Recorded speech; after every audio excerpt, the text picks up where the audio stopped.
anticipation of the plans now being laid to throw the United States into a third world war. It was made a short time ago before a large group in the congressional room of the Willard Hotel in Washington, D.C. Both the speech and the question and answer period later so electrified the audience that a group of patriots has transferred it to two long-playing records which you may buy to play for friends, clubs, and your church groups in your community. The speaker is Mr. Benjamin Freedman, noted authority on Zionism and all of its schemes. Mr. Freedman is a former Jew, and I mean a former Jew. He has fought the communist world conspiracy tooth and nail and stands today as a leading American patriot. We now take you to the speaker's platform to present Benjamin Freedman.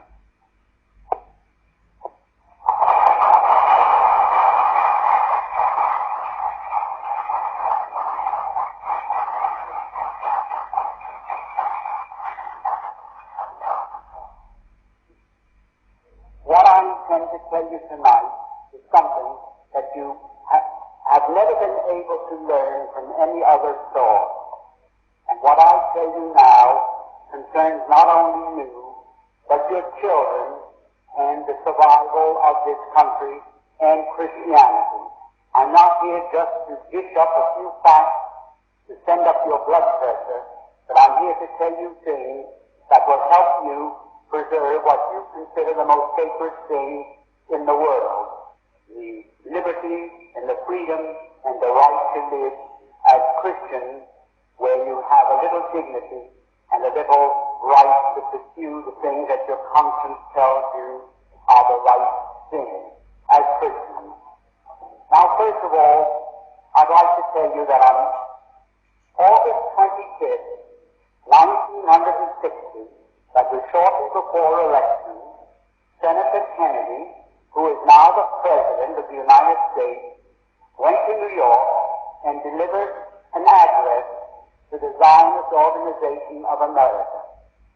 In that address, to reduce it to its briefest form, he stated that he would use the armed forces of the United States to preserve the existence of the regime set up in Palestine by the Zionists, who are now in occupation of that area. In other words, Christian boys are going to be yanked out of their homes, away from their families, and sent abroad to fight in Palestine against the Christian and Muslim Arabs who merely want to return to their homes. And these Christian boys are going to be asked to shoot to kill these innocent people who only want to follow out 15 resolutions passed by the United Nations in the last 12 years, calling upon the Zionists to allow these people to return to their homes. Now, when the United States troops appear in the Middle East to fight with the Zionists as their allies to prevent the return of these people who were evicted from their homes in the 1948 armed insurrection by the Zionists who were transplanted there from Eastern Europe, when that happens, the United States will trigger World War III. You say, when will that take place? The answer is, as soon as the difficulties between France and Algeria have been settled, that will take place. As soon as France and Algeria have settled their difficulties and the Arab world or the Muslim world has no more war on their hands with France, they are going to move these people back into their homes. And when they do that, and President Kennedy sends your son to fight over there to help the crooks hold on to what they stole from innocent men, women, and children, we will trigger World War III.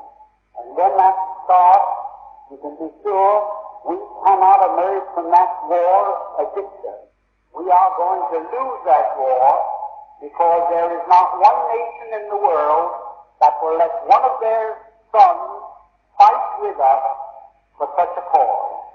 I know and speak to these ambassadors in Washington and at United Nations, and of the 99 nations there, I've consulted with maybe 70 of them, and when we go to war in Palestine to help the Jews retain possession of what they have stolen from these innocent people, we're not going to have a man there to fight with us as our allies.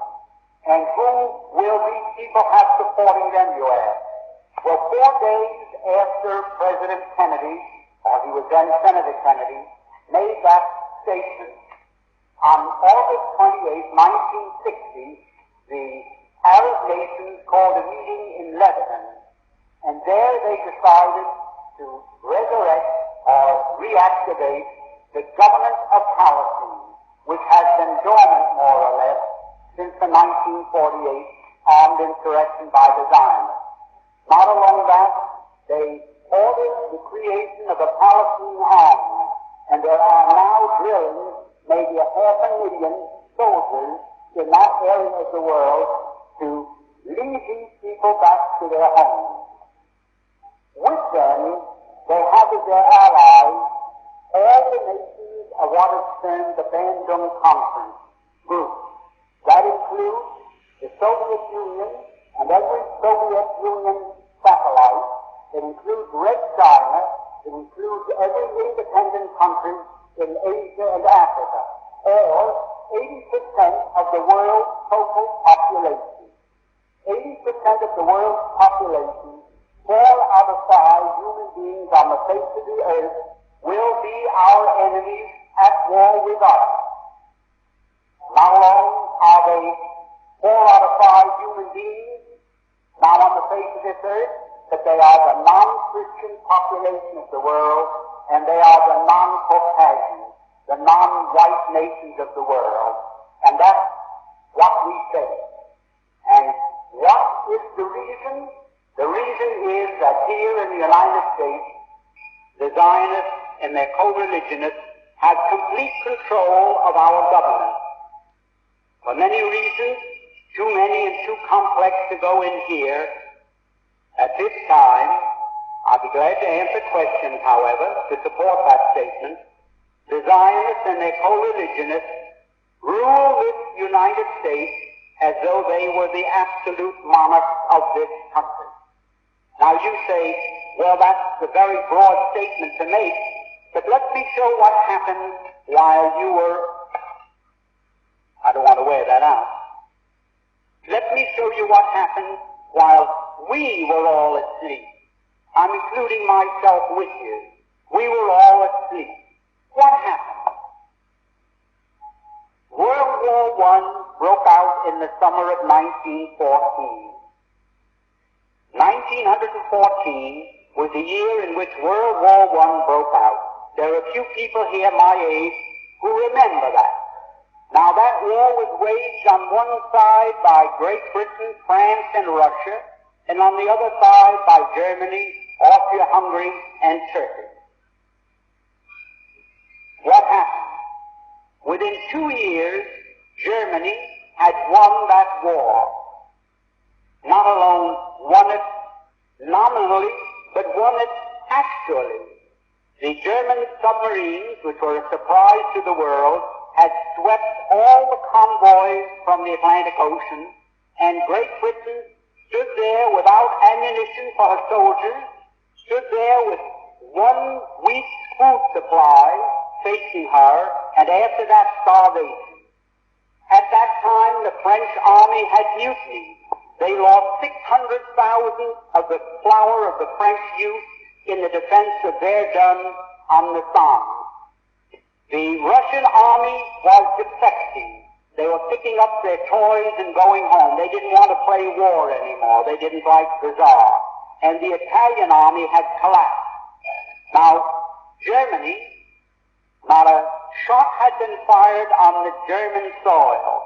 Not an enemy soldier had crossed the border into Germany. And yet, here was Germany offering England peace terms. They offered England a negotiated peace on what the lawyers call a status quo ante basis. That means let's call the war off and let everything be as it was before the war started. Well, England in the summer of 1916 was considering that seriously. They had no choice. They was either accepting this negotiated peace that Germany was magnanimously offering them, or going on with the war and being totally defeated. While that was going on, the Zionists in Germany, who represented the Zionists from Eastern Europe, went to the British War Cabinet, and I'm going to be brief because this is a long story, but I have all the documents to prove any statement that I make if anyone here is curious or doesn't believe what I have possible. The Zionists in London went to the British War Cabinet and they said, look here, you can yet win this war. You don't have to give up. You don't have to accept the negotiated peace offered to you now by Germany. You can win this war if the United States will come in as your ally. The United States was not in the war at that time. We were fresh, we were young, we were rich, we were powerful. And they told England, we will guarantee to bring the United States into the war as your ally, to fight with you on your side, if you will promise us Palestine after you win the war. In other words, they made this deal. We will get the United States into this war as your ally. The price you must pay us is Palestine after you have won the war and defeated Germany, Austria-Hungary, and Turkey. Now, England had as much right to promise Palestine to anybody as the United States would have to promise Japan to Ireland for any reason whatsoever. It's absolutely absurd that Great Britain, that never had any connection or any interest or any right in what is known as Palestine, should offer it as coin of the realm to pay the Zionists for bringing the United States into the war. However, they made that promise in October of 1916. October 1916.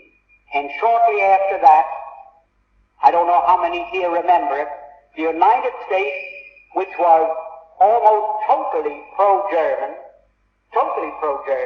because the newspapers here were controlled by Jews, the bankers were Jews, all the media of mass communications in this country were controlled by Jews, and they were pro-German, because their people, in a majority of cases, came from Germany, and they wanted to see Germany lick the Tsar. The Jews didn't like the Tsar, and they didn't want Russia to win this war. So the German bankers, the German Jews, Kuhn Loeb, and the other big banking firms in the United States refused to finance France or England to the extent of $1. They stood aside and they said, as long as France and England are tied up with Russia, not 1 cent. But they poured money into Germany. They fought with Germany against Russia, trying to lick the Tsarist regime.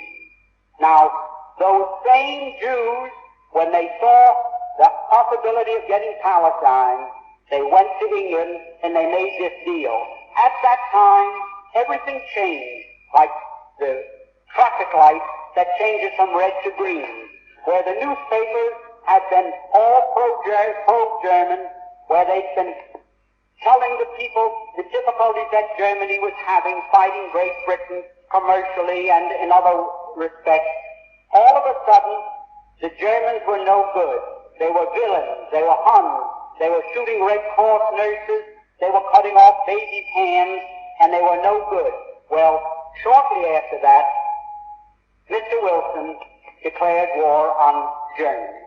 The Zionists in London sent these cables to the United States to Justice Brandeis, go to work on President Wilson. We're getting from England what we want. Now you go to work, and you go to work on President Wilson and get the United States into the war. And that did happen. That's how the United States got into the war. We had no more interest in it. We had no more right to be in it than we have to be on the moon tonight instead of in this room. Now, the war, World War I, in which the United States participated, had absolutely no reason to be our war. We went in there, we were railroaded into it. If I can be vulgar, we were suckered into that war merely so that the Zionists of the world could obtain Palestine. Now, that is something that the people in the United States have never been told. They never knew why we went into World War I. Now, what happened? After we got into the war, the Zionists went to Great Britain and they said, well, we performed our part of the agreement. Let's have something in writing that shows that you are going to keep your bargain and give up Palestine after you win the war. Because they didn't know whether the war would last another year or another 10 years. So they started to work out a receipt. The receipt took the form of a letter, and it was worded in very cryptic language so that the world at large wouldn't know what it was all about. And that was called the Balfour Declaration. The Balfour Declaration was merely Great Britain's promise to pay the Zionists what they had agreed upon as a consideration for getting the United States into the war. So this great Balfour Declaration that you hear so much about is just as phony as a $3 bill, and I don't think I can make it more emphatic than that. Now, that is where all the trouble started. The United States was in the war. The United States crushed Germany. We went in there, and it's history, you know what happened. Now, when the war was ended, and the Germans went to Paris, to the Paris Peace Conference in 1919, there were 117 Jews there as a delegation representing the Jews, headed by Bernard Baruch. I was there, I ought to know. Now what happened?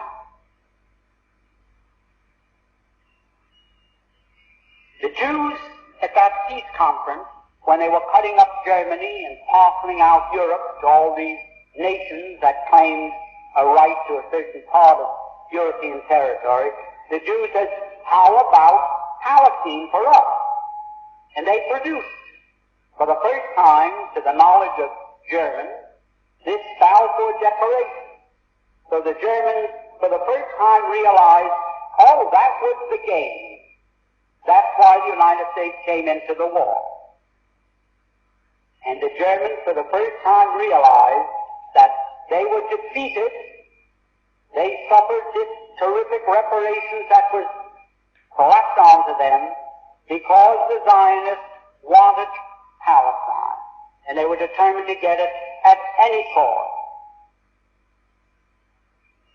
Now that brings us up to another very interesting point. When the Germans realized this, they naturally resented it. Up to that time, the Jews had never been better off in any country in the world than they had been in Germany. You had Mr. Rathenau there, who was maybe 100 times as important in industry and finance as Bernard Baruch in this country. You had Mr. Ballin, who owned the two big steamship lines, the North German Lloyd and the Hamburg American line, thank you. You had Mr. Blythröder, who was the banker for the Hohenzollern family. You had the Warburgs in Hamburg, who were the big merchant bankers, the biggest in the world. The Jews were doing very well in Germany. No question about that. Now, the Germans felt, well, that was quite a sellout. It was a sellout that I can best compare. Suppose the United States was at war today with the Soviet Union. We were winning. And we told the Soviet Union, well, let's quit. We offer you peace terms. Let's forget the whole thing. And all of a sudden, Red China came into the war as an ally of the Soviet Union. And throwing them into the war brought about our defeat, a crushing defeat, with a reparation the likes of which man's imagination cannot encompass. Imagine, then, if we found out that it was the Chinese in this country, our Chinese citizens, who all the time we thought they were loyal citizens working with us, were selling us out to the Soviet Union, and it was through them that Red China was brought into the war against us. How would we feel in the United States against Chinese? I don't think one of them would dare show his face on any street. There wouldn't be lampposts enough convenient to take care of them. Imagine how we would feel. Well, that's how the Germans felt towards these Jews. We've been so nice to them, and from 1905 on, when the first communist revolution in Russia failed, and the Jews had to scramble out of Russia, they all went to Germany, and Germany gave them refuge, and they were treated very nicely. And here, they sold Germany down the river for no reason at all, other than they wanted Palestine as a so-called Jewish commonwealth. Now, Nahum, Sokolow, all the great leaders, the big names that you read about in connection with Zionism today, they, in 1919, 1920, 21, 22, and 23, they wrote in all their papers, and the press was filled with their statements, that the feeling against the Jews in Germany is due to the fact that they realized that this great defeat was brought about by our intercession and bringing the United States into the war against them. The Jews themselves admitted that. It wasn't that the Germans in 1919 discovered that a glass of Jewish blood tasted better than Coca-Cola or Münchner beer. There was no religious feeling. There was no sentiment against those people merely on account of their religious belief. It was all political. It was economic. It was anything but religious.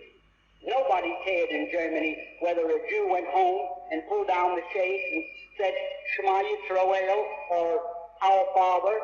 No one cared in Germany any more than they do in the United States. Now, this feeling that developed later in Germany was due to one thing, that the Germans held the Jews responsible for their crushing defeat for no reason at all, because World War I was started against Germany for no reason for which they were responsible. They were guilty of nothing, only of being successful. They built up a big navy. They built up world trade.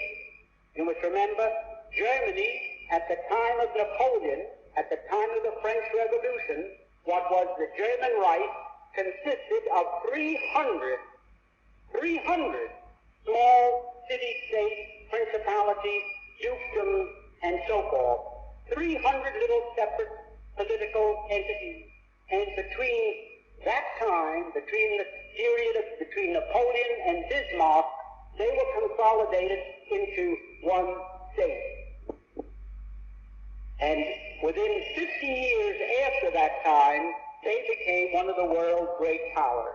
Their navy was rivaling Great Britain. They were doing business all over the world. They could undersell anybody and make better products. And what happened? What happened as a result of that? There was a conspiracy between England, France, and Russia that we must slap down Germany, because there isn't one historian in the world that can find a valid reason why those three countries decided to wipe Germany off the map politically. Now, what happened after that? When Germany realized that the Jews were responsible for her defeat, they naturally resented it. But not a hair on the head of any Jew was harmed. Not a single hair.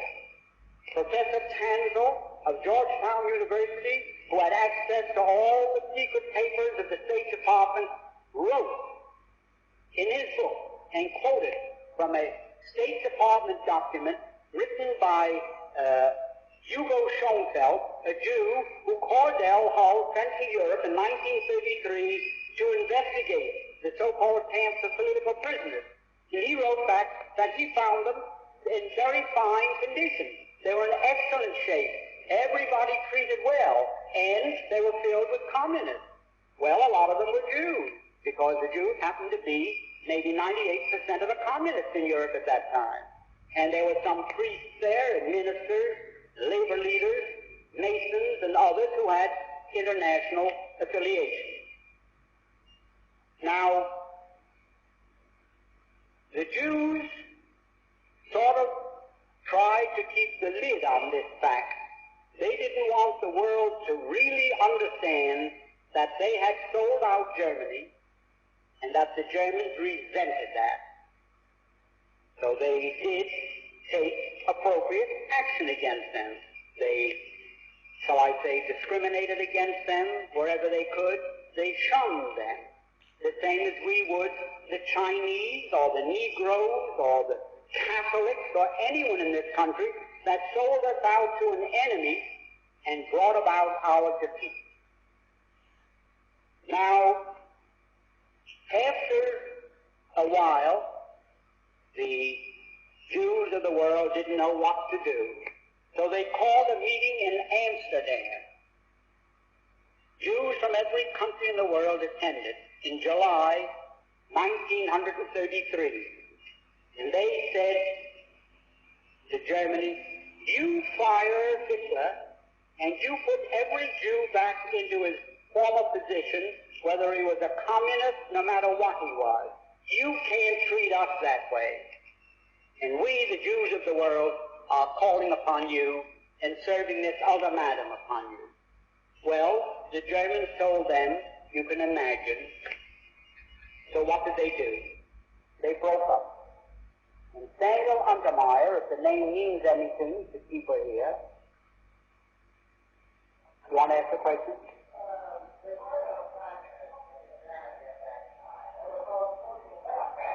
Well, I don't want to go by what they were called. We're now using English words, and what they were called in Germany is not very material, but they were communists because in 1917, the communists took over Germany for a few days.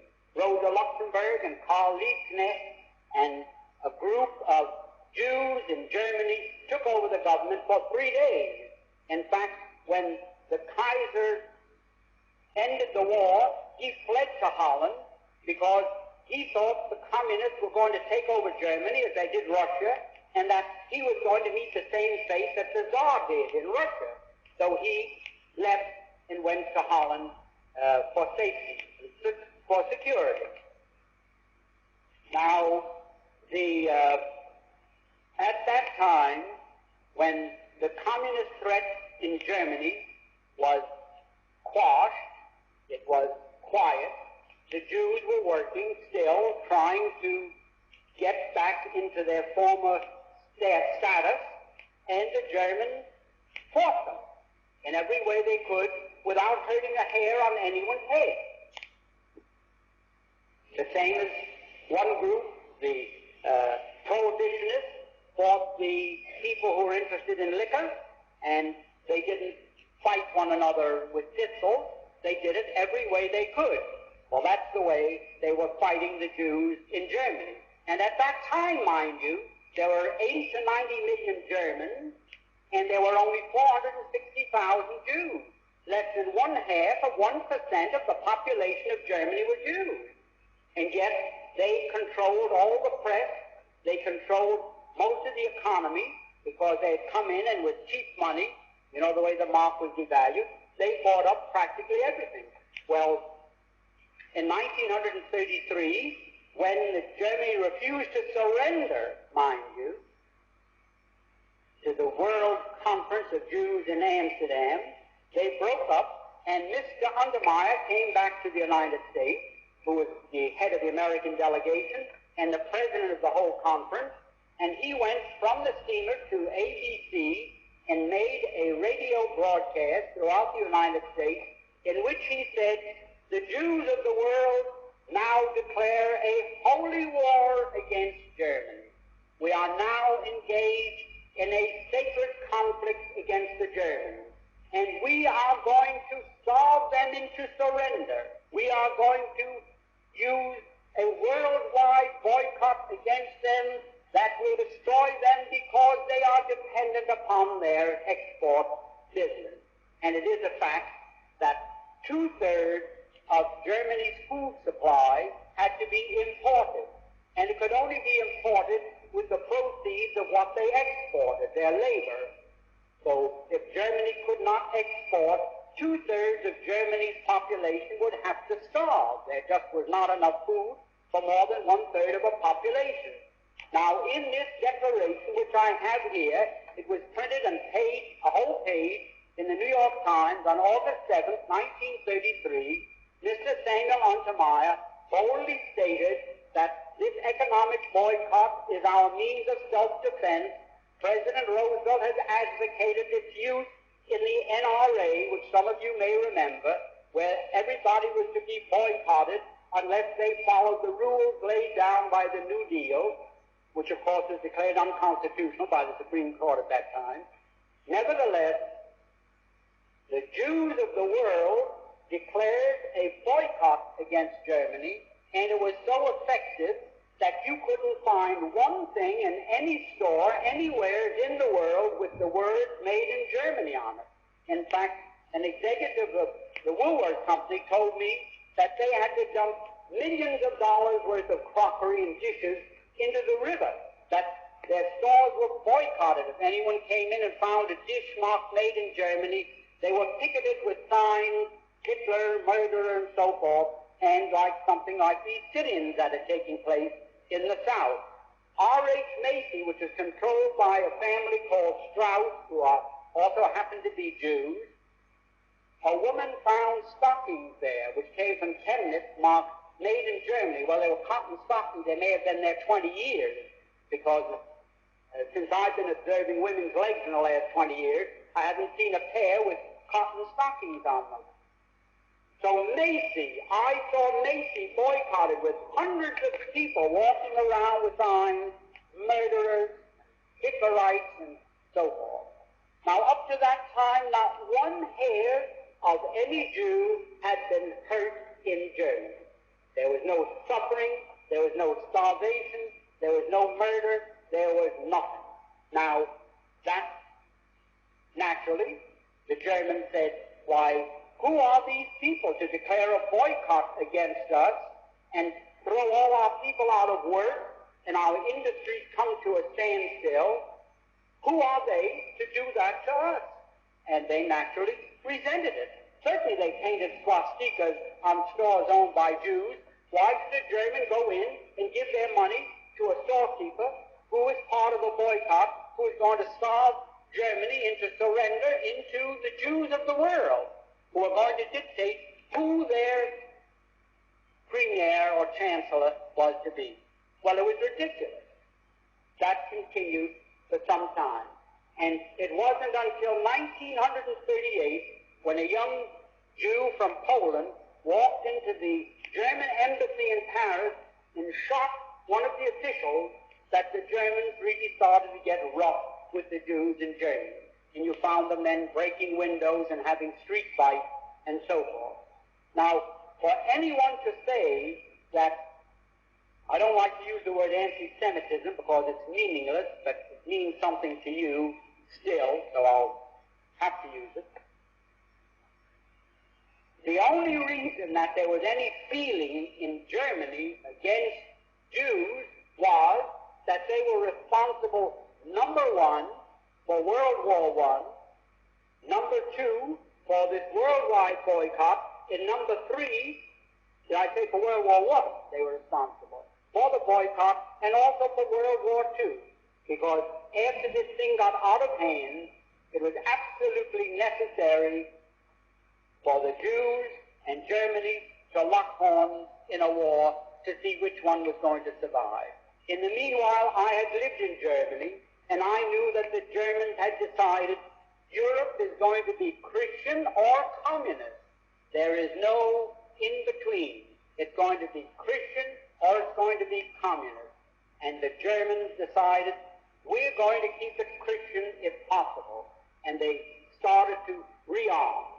And their intention was, by that time, the United States had recognized the Soviet Union, which they did in November 1933. The Soviet Union was becoming very powerful, and Germany realized, well, our turn is going to come soon unless we are strong. The same as we in this country are saying today, our turn is going to come soon unless we're strong, and our government is spending $83 or $84 billion of your money for defense, they say. Defense against who? Defense against 40,000 little Jews in Moscow that took over Russia and then, in their devious ways, took over control of many other governments of the world. Now, for this country to now be on the verge of a third world war from which we cannot emerge a victor is something that staggers my imagination. I know that nuclear bombs are measured in terms of megathons. A megathon is a term used to describe 1 million tons of TNT. 1 million tons of TNT is a megathon. Now, our nuclear bomb had a capacity of 10 megathons, 10 million tons of TNT. That was when they were first developed 5 or 6 years ago. Now, the nuclear bombs that are being developed have a capacity of 200 megathons. And God knows how many megathons the nuclear bombs that the Soviet Union has have a capacity. So, what do we face now? If we trigger a world war that may develop into a nuclear war, humanity is finished. Why will it take place? It will take place because Act 3, the curtain goes up on Act 3. Act 1 was World War I. Act 2 was World War II. Act 3 is going to be World War III. The Jews of the world, the Zionists, and their co-religionists everywhere are determined that they are going to again use the United States to help them permanently retain Palestine as their foothold for their world government. Now that is just as true as I'm standing here, because not alone have I read it, but many here have read it, and it's known all over the world. Now, going to do. The life you save may be your son. Your boys may be on their way to that war tonight, and you don't know it any more than you knew that in 1916 in London, the Zionists made a deal with the British War Cabinet to send your sons to war in Europe. Did you know it at that time? Not a person in the United States knew it. You weren't permitted to know it. Who knew it? President Wilson knew it. Colonel House knew it. Others knew it. Did I know it? I had a pretty good idea of what was going on. I was liaison to Henry Morgenthau Sr. in the 1912 campaign when President Wilson was elected. And there was talk around the office there. I was confidential man to Henry Morgenthau Sr., who was chairman of the Finance Committee, and I was liaison between him and Rollo Wells, the treasurer. So I sat in these meetings with President Wilson at the head of the table and all the others, and I heard them drum into President Wilson's brain the graduated income tax and what has become the Federal Reserve, and also indoctrinate him with the Zionist movement. And Justice Brandeis and President Wilson were just as close as the two fingers on this hand. And President Woodrow Wilson was just as incompetent when it came to determining what was going on as a newborn